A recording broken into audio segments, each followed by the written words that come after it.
Air hostess pilot కావాలి అన్నదే మీ కల అయితే ఏరో ఫాల్కన్స్ ఏవియేషన్ అకాడమీ అడ్మిషన్స్ కోసం డిస్ప్లేలో కనిపిస్తున్న నంబర్స్ కి కాంటాక్ట్ చేయండి.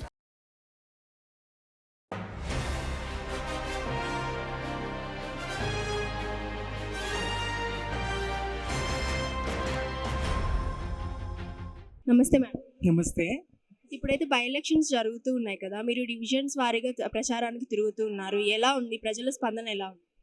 జూబ్లీహిల్స్ నియోజకవర్గ బై ఎలక్షన్లో నియోజకవర్గ ప్రజల మద్దతు బీఆర్ఎస్కు ఉన్నది. కేసీఆర్ గారి 10 సంవత్సరాల పాలనను గుర్తు చేసుకుంటూ ఉన్నారు. సుఖశాంతుల తెలంగాణ ఉండేది కేసీఆర్ గారి పాలనలో, వైభవంగా ఉండేది. అన్ని మతాలను సమాదరించిండ్రు. హైదరాబాద్ చాలా ప్రశాంతంగా ఉంది. రాష్ట్ర వ్యాప్తంగా ఎంత ప్రశాంతత ఉన్నదో హైదరాబాద్లోనూ అదే ప్రశాంతత ఉండే. అభివృద్ధికి చిరునామాగా బీఆర్ఎస్ ప్రభుత్వం ఉండే. అనేక అభివృద్ధి కార్యక్రమాలు జూబ్లీహిల్స్ నియోజకవర్గ పరిధిలో చేసిండ్రు. ఖచ్చితంగా బీఆర్ఎస్కే మద్దతు ఉంటుందని చెప్పి తెలియజేయడం జరిగింది. మేడం, ఇంకోటి అయితే బయట బీఆర్ఎస్ వాళ్ళు ఆడబిడ్డను అడ్డం పెట్టుకొని సింపతి ఓట్లు గెయిన్ చేస్తున్నారు అని ఒక టాక్ ఉంది. దాని గురించి ఏం మాట? ఇది నిజంగా కాంగ్రెస్ నీచమైనటువంటి విష ప్రచారమే తప్ప ఏం కాదు. ఆడబిడ్డ సింపతి అనేది కాదు. మహిళలు ఎందుకు రాజకీయాల్లోకి రాకూడదు, మహిళలకు ఎందుకు రాజకీయ అవకాశం కల్పించకూడదు ఒకటి. రెండవది, ఆ కుటుంబంగా 3 సార్లు మాగంటి గోపీనాథ్ గారిని ఎన్నుకున్నారు ఆ నియోజకవర్గ ప్రజలు. మరి ఇప్పుడు మధ్యాంతరంగా మాకేం సంబంధం లేదని ఆ కుటుంబం ఎట్లా చేతులు ఎత్తేస్తుంది? తన భర్త బాధ్యతను ఆమె ఎందుకు తీసుకోవద్దు? భర్త తరపున ప్రజల కోసం ఆమె ఎందుకు పాటుపడొద్దు? ఆ ప్రజల పక్షాన నిలబడాలి కదా. తన బాధ్యత పూర్తయిందని, భర్త చనిపోతే కుటుంబం బాధ్యత ఏమీ లేదని నట్టేట ముంచడం అవుతుంది కదా. ఈ మధ్యలో ఆమె విరమించుకుంటే ఆ కారణంగానే మరి ఆ కుటుంబానికే, ఆమెకి ఆ నియోజకవర్గానికి సంబంధించినటువంటి సమస్యలు అన్నీ తెలిసి ఉన్నటువంటి వ్యక్తి కాబట్టి, ఆ ప్రజలతో సంబంధాలు ఉన్నటువంటి వ్యక్తి కాబట్టి, సుదీర్ఘ కాలము ఆ కుటుంబం, మాగంటి గారి కుటుంబం రాజకీయాలతో పెనవేసుకుని ఉన్నటువంటి కుటుంబం కాబట్టి ఆ ప్రజల కోసం ఆమె నిలబడక తప్పని పరిస్థితి. సానుభూతిదేమున్నది? ఆ ప్రజలు 3 సార్లు ఆయన్ని గెలిపించిండ్రు. సానుభూతి కాదు, బీఆర్ఎస్ చేసినటువంటి మంచి పనులతో తాను గెలవబోతున్నది. సానుభూతి అనే మాట భయంతో కాంగ్రెస్ మాట్లాడుతూ ఉన్నది. ఓడిపోతామనే భయంతో సానుభూతితో గెలవబోతున్నారని భవిష్యత్తులో రేపు చెప్పుకోవచ్చు. నవంబర్ 14 తర్వాత సానుభూతే కారణంగా చూపించి గెలిచిండ్రని చెప్పుకోవడానికి ఇప్పుడు ఆ మాట మాట్లాడుతాం. Thank you. నమస్తే. నమస్తే అండి. బై ఎలక్షన్స్ అయితే ఇప్పుడు ప్రచారాలు జరుగుతున్నాయి మేడం, ఎలా జరుగుతున్నాయి? ప్రచారం చాలా హోరుగా జరుగుతుంది. ప్రజలందరూ బీఆర్ఎస్ పార్టీ వైపు మద్దతుగా నిలిచి ప్రచారానికి వెళ్తే అడుగడుగున కేసీఆర్ గారు చేసింది కావచ్చు, మాగంటి గోపీనాథ్ గారు చేసిన ప్రతి కార్యక్రమం మా గుండెల్లో ఉంది, మేము గుర్తుంచుకుంటామని చెప్పి మాగంటి సునీత గారిని గెలిపించే దిశగానే ప్రచారం హోరుగా సాగుతుంది. ప్రజలు అదే విధంగా తీర్పిచ్చేలా ఉన్నారు. అయితే ఇంకోటి ఏంటంటే, ఆడబిడ్డను అడ్డం పెట్టుకొని సింపతి ఓట్లు గెయిన్ చేయాలని బీఆర్ఎస్ చూస్తున్నారని బయట ఒక టాక్ ఉంది. దాని గురించి ఏం చెప్పు? ఇక్కడ మనం ఒకటి మాట్లాడుకోవాలండి. ఒకటి, ఆ కుటుంబంలో గోపీనాథ్ గారిని, అంటే బీఆర్ఎస్ పార్టీ తరఫు నుంచి గోపీనాథ్ గారిని 5 ఏళ్ల పాటు మా నియోజకవర్గానికి ప్రతినిధిగా ఉండాలని చెప్పి ప్రజలు గెలిపించుకున్నారు. అకాల మరణం. ఒకవేళ ఇంట్లో మహిళ అయినప్పటికీ కూడా ఒక రాజకీయ పార్టీలో భర్త పనిచేస్తుంటే తను ఎంత బలంగా సపోర్ట్ చేస్తే తను నిలబడగలదో ఇప్పుడు అనేక రాజకీయ పార్టీలో ఉన్న వాళ్ళందరికీ కూడా అర్థమవుతుంది. అంటే ఏ రకంగా తన ఇంట్లో ఉండి కూడా కష్టపడితే నిలబడగలుగుతారు అనేది. ఇంకొకటి, ఈ రోజు తను చనిపోయి, గోపీనాథ్ గారు చనిపోయి 6 నెలల కాలం కాకముందు తన క్యాడర్ని, తనని గెలిపించిన, అంటే తన భర్తని గెలిపించిన ఆ నియోజకవర్గ ప్రజల వైపు నేనున్నా అని చెప్పి బలంగా తన బాధనంతా దిగమింగుకొని నిలబడి, ఒక సందర్భంలో దుఃఖాన్ని బయటికి వ్యక్తపరిస్తే సింపతి అని మాట్లాడడము, లేదు కృత్రిమంగా ఏడుస్తుంది అని మాట్లాడడము. మేము వాళ్ళని ఒకటే అంటున్నాం, రాజకీయాలు పక్కన పెడితే మానవీయ కోణంలో ఆలోచించండి, మనుషులుగా ఆలోచించండి. ప్రతి సందర్భాన్ని రాజకీయానికి ముడి పెట్టకండి. మీ ఇంట్లో, మీ కుటుంబంలో, మీ మహిళలకు లేకపోతే వెళ్ళి అడగండి. ఫస్ట్ ఆఫ్ ఆల్, ఎట్లా మేము ఒక 2 రోజులు కనపడకపోతే మీరు ఏ రకంగా బాధపడతారు అన్న సంగతి. కాబట్టి రాజకీయమే, కుటుంబాలు మానవీయ కోణమే, మానవీయ కోణంలో ఆలోచించాలని ప్రతి ఒక్కరు. ఇంకొక క్వశ్చన్, లాస్ట్ అండ్ ఫైనల్. ఇప్పుడు ఇంట్లో ఆడబిడ్డకి మద్దతు ఇయ్యని బీఆర్ఎస్ పార్టీ బయట ఇంకో ఆడబిడ్డకి ఎట్లా మద్దతు ఇస్తుంది అని ఒక క్వశ్చన్ అయితే ఉత్పన్నం అవుతుంది ప్రజల్లో. దీని గురించి ఏం చెప్తారు? ఒకటండి, పార్టీలో అందరూ సమానమే. కుటుంబమా ఇంకొకటి అని కదా, అందరూ సమానమే. ఎవరైనా ఏదైనా మిస్టేక్ చేసినప్పుడు పార్టీ అధ్యక్షులు చర్యలు తీసుకుంటారో ఆ రకమైన చర్యలే తీసుకోవడం జరిగింది. అది అందరికీ తెలిసిందే. దాని గురించి ఏ రకంగా చర్య తీసుకున్నారని కూడా అందరి దృష్టిలో ఉంది. కానీ ఇలా మద్దతు ఇవ్వకపోవడాలు అలా ఏం లేదండి. కష్టపడ్డ ప్రతి ఒక్కరికి ఆయా రాజకీయ పార్టీలో ఖచ్చితంగా మద్దతు ఇవ్వడం వల్లనే కదా ఎమ్మెల్సీగా ఉన్నారు. మద్దతు ఇవ్వడం వల్లనే అంతకుముందు ఎంపీగా చేశారు. ప్రతి ఒక్కరికి ఎవరికైతే రాజకీయ స్పృహ ఉండి ప్రజలలో పనిచేస్తున్న ప్రతి ఒక్కరికి మద్దతు ఉంటది. అది ఆడవాళ్ళ, మగవాళ్ళ, ఇంకా కులాలకు మతాలకు అతీతంగా బీఆర్ఎస్ పార్టీలో సపోర్ట్ ఉంటది. Thank you. నమస్తే. నమస్తే మేడం. నమస్తే. ఈ రోజు అయితే మైనారిటీ వాళ్ళని పార్టీలోకి చేర్చుకోవడం అయితే జరిగింది. అంటే ఏంటి, వాళ్ళ నుంచి మనం మద్దతు కోరుతూ బీఆర్ఎస్ లోకి చేర్చుకోవడం జరుగుతుందా, లేకపోతే ఏంటి దాని వెనుకున్న? ఇప్పుడు చూడండి మా జూబ్లీ కాన్స్టిట్యున్సీలో మైనారిటీస్ అందరూ వన్ సైడ్ బీఆర్ఎస్ కి సపోర్ట్ చేస్తున్నారు. ఇప్పుడు ఒక పని చేయండి, మీరు ఒక ఛానల్లో ఒక ఏరియాలో జూబ్లీ కాన్స్టిట్యున్సీలో common people, not a political common పీపుల్ని అడిగితే 100 మందిని అడిగితే మీకు 70 మంది బీఆర్ఎస్ పార్టీ అంటున్నారు. వాళ్ళు పార్టీతో సంబంధం లేకుండా. ఎందుకంటే కేసీఆర్ సాబ్ చేసిన పనులు, అభివృద్ధి అది చూసి 100% మరి కేసీఆర్ సాబ్కి ఓటేయాలి. ఈ కేసీఆర్ సాబ్కి ఓటేస్తే తెలంగాణలో ఎంత డిస్టర్బెన్స్ ఇప్పుడు నడుస్తుంది, యూరియా గురించి, రైతు బంధు గురించి అవన్నీ పోవాలంటే ఇది జూబ్లీహిల్స్ కాంగ్రెస్ ఓడిపోతే అన్ని సెట్ అవుతాయి. ఇప్పుడు చూడండి కేసీఆర్ సాబ్, కేటీఆర్ అన్న, హరీష్ అన్న 10 సార్లు చెప్పారు ఒక్క మైనారిటీ మినిస్టర్ లేదని చెప్పి. ఈ రోజు అజర్ భాయ్కి మైనారిటీ మినిస్టర్ ఇస్తున్నారు. ఆయనకు ఫస్ట్ ఎమ్మెల్సీ కన్ఫర్మ్ కాలే. ఎమ్మెల్సీ కన్ఫర్మ్ కాకుండా మరి మినిస్ట్రీ ఇస్తున్నారు. మరి 6 monthsలో అది ఎమ్మెల్సీ కన్ఫర్మ్ కాకుంటే మరి ఉన్న మినిస్ట్రీ కూడా వెళ్ళిపోతుంది. అంటే మైనారిటీని ఎంతసేపు ఆడుకుంటా ఉంటున్నారు కానీ చేయడానికి ఏం లేదు గవర్నమెంట్ నుంచి. ఇప్పుడు బై ఎలక్షన్స్ అయితే జరుగుతున్నాయి. ప్రచారాలు ఎలా జరుగుతున్నాయి, ఏంటి? ప్రచారాలు బాగుందమ్మా. గ్రౌండ్ లెవెల్లో మీరు ఎక్కడ వెళ్ళినా కూడా బీఆర్ఎస్ పార్టీ అంటున్నారు. వేరే ఇప్పుడు రూలింగ్ గవర్నమెంట్ ఉందని చెప్పి అది ఇది బెదిరించి అది చేస్తున్నారు. కానీ 101% బీఆర్ఎస్ పార్టీ జూబ్లీహిల్స్ నుంచి విన్ అవుతుంది. అంటే పేపర్స్ లో కూడా రౌడీ బిడ్డ, ఆడబిడ్డ అని చెప్పి ఒక హెడ్డింగ్ టైప్ పెట్టి, అంటే రౌడీ బిడ్డ అని మీరు ఎవరిని అంటున్నారు, ఆడబిడ్డ సింపతి ఓట్లు అయితే గెయిన్ చేసుకుంటుంది బీఆర్ఎస్ అని చెప్పి అని అంటున్నారు. కావాలని చెప్పి నవీన్ యాదవ్ గారిని రౌడీ బిడ్డ అని చెప్పి ఇట్లా పోర్ట్రేట్ చేస్తుంది జనాల్లో అని చెప్పి ఒక ఇది ఉంది.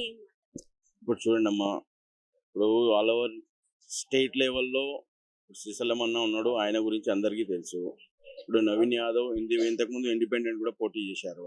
ఇప్పుడు ఉన్న ప్రాబ్లం ఏంటంటే మెయిన్ పెద్ద ప్రాబ్లం ఉన్నది కోపం కాంగ్రెస్ మీద.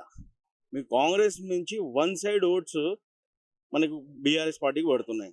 దాంట్లో ఇప్పుడు గోపి అన్న చనిపోయారు, ఆ సింపతి ఓట్స్ ఉంటాయి. ఒక మహిళగా ఒక పోటీ చేస్తున్నారు, మీరు కూడా ఒక మహిళగా ఉన్నారు, మీ కూడా సింపతి ఆటోమేటిక్గా మహిళా దగ్గరే ఉంటుంది. దాని గురించి మాకు 100% అంటే బీఆర్ఎస్ సింపతిని అడ్డం పెట్టుకొని గెలవాలని అనుకుంటున్నా.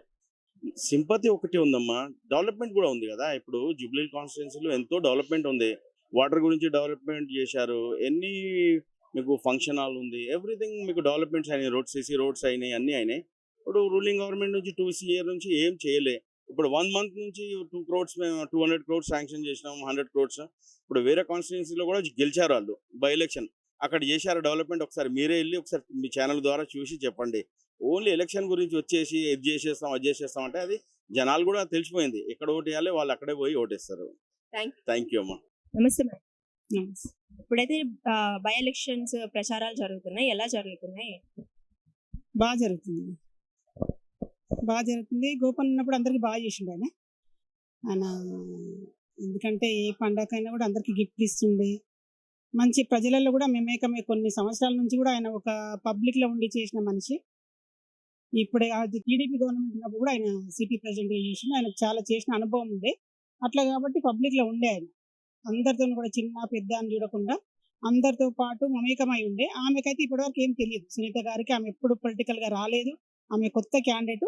ఆయన పేరు మీద ఆమె గెలవాలి కంపల్సరీ అని అనుకుంటున్నాం, గెలుస్తుందని అనుకుంటున్నాం మేమైతే. ఇంకోటి ఏంటంటే ఇప్పుడు టిఆర్ఎస్ గవర్నమెంట్ కూడా ఈ చేసిన పథకాల వల్ల, టిఆర్ఎస్ గవర్నమెంట్ ఏదైతే పబ్లిక్ చేసిందో ఇంతకుముందు మన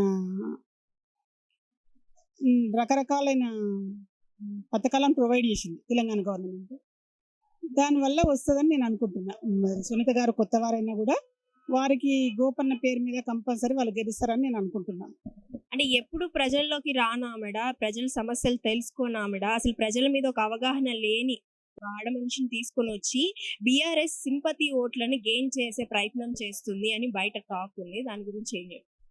ఎందుకంటే ఆయన మంచి మెజారిటీతో గెలిచిండు. సిటీ ఎక్కడ కూడా తెలంగాణ గవర్నమెంట్ పడిపోయింది మనకు తెలుసు, టీఆర్ఎస్ గవర్నమెంట్ పడిపోయింది. సిటీలోనే వచ్చింది ఈయన కూడా గోపన్న కూడా మంచి మెజారిటీతో గెలిచిండు. ఆయన ఎందుకు గెలిచిండు? ఇప్పుడు పార్టీ గవర్నమెంట్ పడిపోయింది, ఆయన గెలిచిండు అంటే ఆయన చేసిన మంచి వల్లనే పబ్లిక్లో ఆయన వ్యక్తిగతమైన ఓట్ల వల్లనే గెలిచిండు. ఆమెను తేవలసిన అవసరం రాలేదు ఇంతకుముందు, ఎందుకంటే ఆయననే ఉన్నాడు కాబట్టి ఆమెను ఎప్పుడు బయటకు తీసుకెళ్ళలేదు. ఎవరు కూడా తీసుకొస్తారు?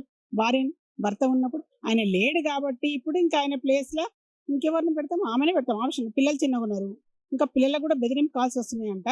ఎవరమైనా చేసేది ఏంటంటే, నా అభిప్రాయం ఏంటంటే, ఇప్పుడు నేనైనా నువ్వైనా ఇంకా ఏ బీజేపీ అయినా కాంగ్రెస్ అయినా ఏ నాయకుడైనా చేసేది పిల్లల గురించి, కుటుంబం గురించి చేస్తాం. పిల్లల తెరువు కానీ పోయి పిల్లల్ని బయటికి లాగి పిల్లలకు బెదిరింపు కాల్స్ ఇచ్చి ఇటువంటివి చేస్తే మాత్రం రోడ్డు మీదకి ఈడ్చి కొట్టే మాత్రం ఇది జాగ్రత్తగా ఉండాలి. నేనేం చెప్తున్నా, ప్రతిపక్షాలు మేము తప్పు చేసినామని ఒప్పుకోవడం కాదు. పిల్లల తెరువు ఎవ్వరు కూడా పోయి పిల్లలకు కాల్ చేయడం కానీ బెదిరింపు కాల్ చేయడం కానీ పిల్లలను ఇష్యూ మధ్యలోకి తీసుకొని ఎవ్వరు కూడా రావద్దు. ఇంతకుముందు టీడీపీ గవర్నమెంట్ ఉన్నప్పుడు చంద్రబాబు నాయుడు 100 సార్లు చెప్పింది ఏమని, ఎవరమైనా చేస్తాం. ఈ విషయాన్ని నేను మీరు యూట్యూబ్లో కూడా కొట్టి చూస్తే తెలుస్తుంది చంద్రబాబు నాయుడు గారు చెప్పిన మాట ఏమని, ఎవరమైనా చేసేది మనం పిల్లల గురించి మన ఫ్యామిలీ గురించే కష్టపడతాం, మిగతాది పబ్లిక్కి సేవ చేస్తాం మనకు వీలైన కాడికి. కానీ పిల్లల్ని బయటికి లాగడం, వాళ్ళు చెప్తుంటే చాలా బాధ అనిపించింది నాకైతే. పిల్లల్ని బెదిరింపు కాల్స్ చేయడం, వాళ్ళకి ఎందుకు? మీకు అవసరం ఏముంది బెదిరించక? మీకు ఇష్టం ఉంటే ఓట్లు పబ్లిక్ వేస్తారు, మీకు ఏం అవసరం? ఓట్లు వేసే వాళ్ళు పబ్లిక్ వేస్తారు, వాళ్ళు గెలిపిస్తారా? రేపు ఓడుతుందా గెలుస్తుందా? ఆయన చేసిన పబ్లిక్లో మంచి చేసిండు. ఆయన ఎన్ని సంవత్సరాల నుంచి గోపన్న చాలా మంచి పేరు ఆయనకు. ఆయన ఏ పార్టీలు ఉన్నా కూడా పబ్లిక్కి సేవ చేసిండు. ఆయన పేరు మీద గెలుస్తుంది, ఆమె తేవాల్సిన అవసరం లేదు కదా, ఇంతకుముందు ఎప్పుడు లేదు ఆయన. ఎందుకంటే ఆయన అందరిని అక్క చెల్లెనిలాగా చూసినాడు, అన్నదమ్ములాగా, సొంత అన్నదమ్ములాగా ట్రీట్ చేసేవాడు. ఇలా ఆమెకు అటువంటి పరిస్థితి వస్తుందని ఎవ్వరు కూడా ఊహించలేదు. ఆమె బయటికి రావాల్సి వస్తుందని ఎవరు కూడా ఊహించలేదు, ఆమె కూడా ఊహించుకోలేదు. అలాంటి పరిస్థితి వచ్చింది. ఇప్పుడు వచ్చినందుకు మీరు బెదిరింపు కాల్స్ చేయడము, పిల్లల్ని బయటికి లాగడము, ఇటువంటి ఎవ్వరు కూడా చేయదు. ఇటువంటిని ఎవరు ఒప్పుకోవద్దు కూడా. నమస్తే. నమస్తే అమ్మా. బై ఎలక్షన్స్ అయితే ఇప్పుడు తెలంగాణలో జరుగుతున్నాయి. 3 పార్టీలు అయితే బీజేపీ, బీఆర్ఎస్ అలానే కాంగ్రెస్ 3 పార్టీలు పోటాపోటీగా ప్రచారాలు చేస్తున్నాయి. ఎలా అనిపిస్తుంది మీకు? నేను ఇప్పుడు ప్రచారం నుంచే వచ్చానమ్మా. క్యాండిడేట్ మాగంటి సునీతతోటే వెళ్ళేసి వచ్చాను, సునీత గారితోటే. మాకు ప్రజలు బీఆర్ఎస్కు బ్రహ్మరథం పడుతున్నారు. ఎందుకంటే నిన్ననే చూసాం మనం, వాళ్ళ కాంగ్రెస్ మంత్రి గారు జూపల్లి కృష్ణారావు వచ్చినప్పుడు ఒక మహిళ, మీరు ఏ మొహం పెట్టుకొని వచ్చారు, మీరు 4,000 ఇస్తానన్నారు, ఇచ్చారా? 2,500 మహిళలకు ఇస్తానని ఇచ్చారా? తులం బంగారం ఇచ్చారా? మీరు ఓటు అడగడానికి ఎలా వస్తున్నారని క్వశ్చన్ చేస్తున్నారు. పబ్లిక్లో మాకు చాలా స్పందన ఉంది. మా కేసీఆర్ గారి అభిమానంతో ప్లస్ మేము చేసిన బీఆర్ఎస్ చేసిన అభివృద్ధి చూసి మామూలుగా ప్రజలకు చాలా అర్థమైపోయింది. ఎందుకంటే మన బీఆర్ఎస్ చేసినవి కళ్ళ ముందు కనబడుతున్నాయి పనులు. ఈ కాంగ్రెస్ వచ్చి ఉట్టి మాటలు చెప్పి వాళ్ళు చేసింది ఏం లేదు. 6 గ్యారంటీలు అన్నారు. ఆ 6 గ్యారంటీలలో వాళ్ళు చేసింది ఒక బస్సు తప్పితే ఏమి చేయలేదు. అది కూడా కొట్టుకోమని, మహిళలను కొట్టుకోమని చేశారు. పబ్లిక్లో మాకు చాలా మంచి స్పందన ఉంది. ఎందుకంటే చాలా మెజార్టీతో కూడా గెలుస్తాం. మాకు బీజేపీ పోటీ కాదు, కాంగ్రెస్ పోటీ కాదు. ఎందుకంటే మాకు అందరు ఇప్పుడు ఈ ఎలక్షన్లో కూడా మామూలుగా ఇప్పుడు ప్రజలు అసలు మళ్ళీ మొత్తం తెలంగాణకి ఎలక్షన్ వస్తే బాగుండు, ఇంకా అసలు ఇంకెన్ని రోజులు మేము ఓపిక పట్టాలన్న పరిస్థితిలో ఉన్నారు. మాకు జూబ్లీ హిల్స్లో బంపర్ మెజార్టీతో మాగంటి సునీత గారు గెలుస్తారు. మేము మా కేసీఆర్ గారికి, మా బాపు తెలంగాణ బాపుకి మేము గిఫ్ట్, ఎందుకంటే అందరూ అహర్నిశలు కష్టపడుతున్నారు. తెలంగాణ రాష్ట్రం మొత్తము ప్రజాప్రతినిధులు, కార్యకర్తలు, ప్రతి ఒక్కరు ఎక్కడ ఎవరిని వదలకుండా చాలా కష్టపడుతున్నారు. మేము చేసిన అభివృద్ధిని చూపిస్తున్నాం. మేము వాళ్ళకి కళ్ళబొల్లి మాటలు చెప్పి అవి చేస్తాం ఇవి చేస్తాం అని చెప్పట్లేదు. మా రాష్ట్రం తెలంగాణ రాష్ట్రంలో బీఆర్ఎస్ మాకు పాలించినప్పుడు ఎలా ఉంది, కాంగ్రెస్ వచ్చినాక ఎలా ఉంది, అసలు మమ్మల్ని చెప్పడానికి ఛాన్స్ ఇవ్వట్లేదు. వాళ్ళే చెప్తున్నారు మేము తప్పకుండా వేస్తాము. మేము ఎందుకంటే ఇప్పుడే చాలా నష్టపోయాం. మేము కాంగ్రెస్ని గెలిపించుకొని మేము వాళ్ళు గారడీ చేసి మమ్మల్ని మాయ మాటలు చెప్పి మమ్మల్ని ఇలా ఓట్లు వేసాము అని వాళ్ళు పాపం రాష్ట్రంలో కూడా, అంటే హైదరాబాద్లో అయితే మమ్మల్ని గెలిపించారు బీఆర్ఎస్ అప్పుడు, మన ఎలక్షన్స్ అప్పుడు. గ్రామాల్లో కూడా ఇప్పుడు అందరికీ తెలిసిపోయింది. ఎందుకంటే ఈ ప్రభుత్వం చేసింది ఏమీ లేదు, మాటలు చెప్పింది అంతే కానీ అన్ని రకాలుగా ఇబ్బందులు పడుతున్నారు ప్రజల్లో. మాకు బీఆర్ఎస్కు చాలా మంచి స్పందన ఉంది, మాకు చాలా కాన్ఫిడెంట్ ఉంది, భయం లేదు. కాకపోతే మీరు ఏమి రావద్దు, మేము వేస్తాము, మేము బీఆర్ఎస్కి వేస్తాం, కేసీఆర్ గారిని మళ్ళీ గెలిపించుకుంటాం, మేము మళ్ళీ కూడా మేము ఒక కేసీఆర్కు మంచి గిఫ్ట్ ఇవ్వదలుచుకున్నాము, జూబ్లీ హిల్స్ గెలిపించి గిఫ్ట్ ఇవ్వదలుచుకున్నామని చెప్తున్నారు. ప్రతి ఒక్కరు మహిళలు, మామూలుగా యూత్, ఏజ్ వాళ్ళు, ప్రతి ఒక్కరిలో ఎట్లా అంటే మాకు ఒక ఇంకేమంటారు ఎనర్జీ వస్తుంది తిరుగుతూ ఉంటే, వాళ్ళ పబ్లిక్లో వాళ్ళ మాటలను చూసి మాకు ఒక ఇంకా ఇంకా తిరగాలి అనిపిస్తుంది. ఎక్కడ కూడా మాకు బీఆర్ఎస్ నెగటివ్ లేదమ్మా. థ్యాంక్